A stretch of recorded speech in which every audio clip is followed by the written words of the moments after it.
Good morning and welcome to Hymn Stories number 51. Joyful, joyful, we adore thee.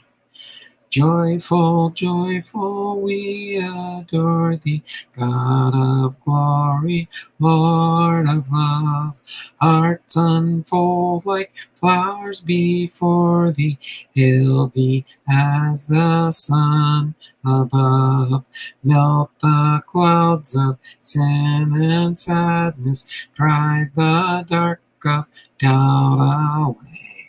Giver of immortal gladness, fill us with thy light of day. All thy works with joy surround thee, earth and heaven reflect thy rays. Stars and angels sing around thee, center of unbroken praise. Field and forest, vale and mountain, blossoming meadow, flashing sea, chanting bird and flowering fountain, call to us, rejoice in thee. Thou art giving and forgiving, ever blessing, ever blessed. Wellspring of the joy of living, ocean depth of happy rest. Thou the Father, Christ our brother, all who live in love are thine. Teach us how to love each other, lift us to the joy divine. Mortals join the mighty chorus, which the morning stars began.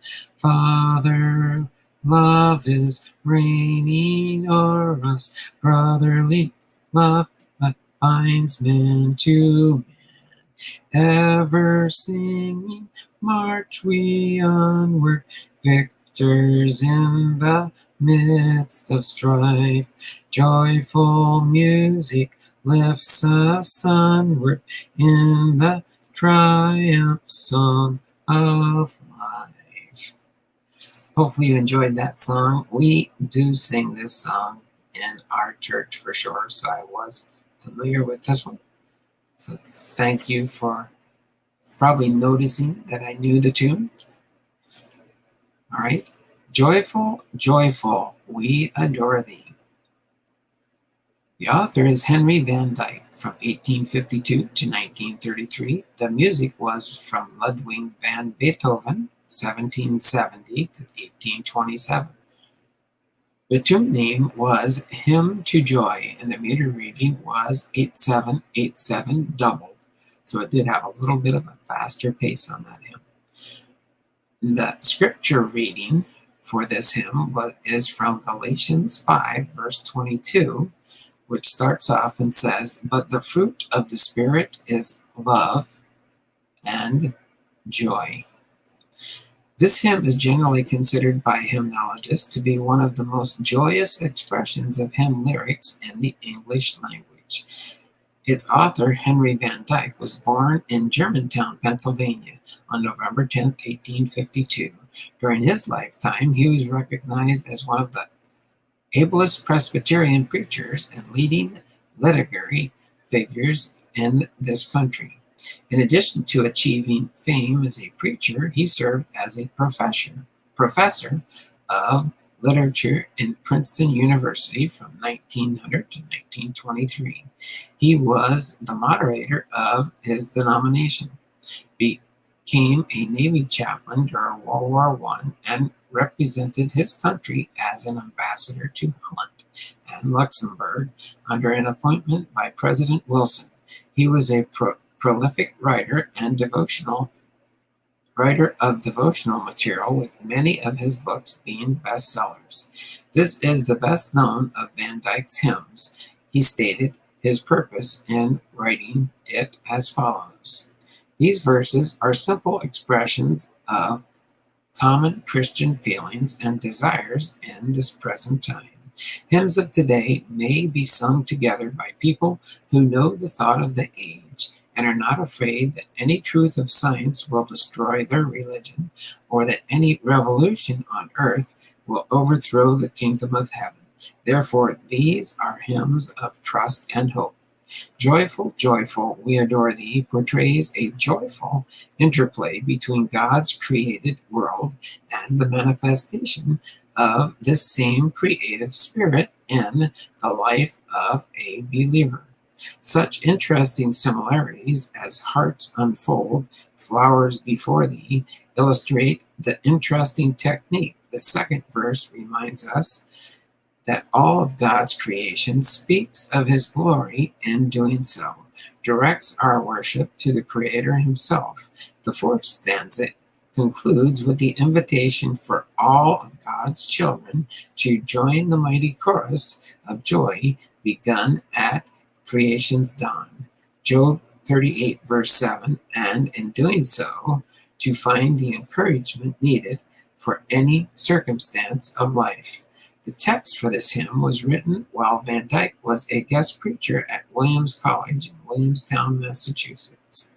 It is said that one morning Van Dyke handed the manuscript to the college president saying, "Here is a hymn for you. Your mountains, the Berkshires, were my inspiration and must be sung to the music of Beethoven's Hymn of Joy." It was first included in Van Dyke's Book of Poems, third edition, published in 1911. The tune, Hymn of Joy, comes out of the final movement of Beethoven's Ninth Symphony, composed from 1817 to 1823 and published in 1826. Although Beethoven never wrote a tune specifically for a hymn text, a number have been adapted from his many famous works.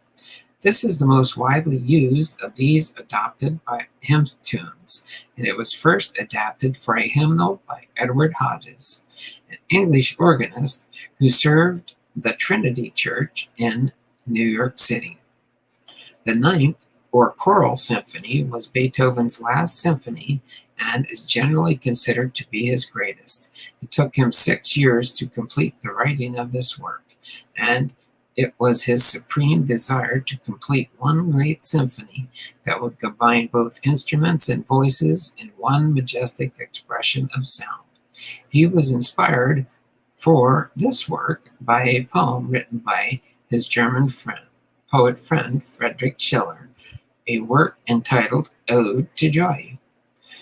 It has always been a mystery to musicians to comprehend how Beethoven could conceive this work, as well as all of his great music that was composed after he was 30 years old, since at that age he became stone deaf. The account is given that when the Ninth Symphony was initially heard in Vienna, Austria in 1824, the soloist had to come down from the stage and turn Beethoven around so that he could recognize the thunderous applause he was being given. It is well said that the Bible contains very little humor, but it does have much to say about the importance of genuine joy in the life of each believer. And I'll leave you with this parting note from Walter Savage Landor. Music is God's gift to man, the only art of heaven given to earth, the only art of earth we take to heaven. Hope you enjoyed this episode of Joyful, Joyful, We Adore You. An episode. What the heck did I do? I gotta redo this and delete this. It's the wrong one. I gotta do it over again. I chose the wrong hymn. I just changed the names around. Too late now, unless I edit it.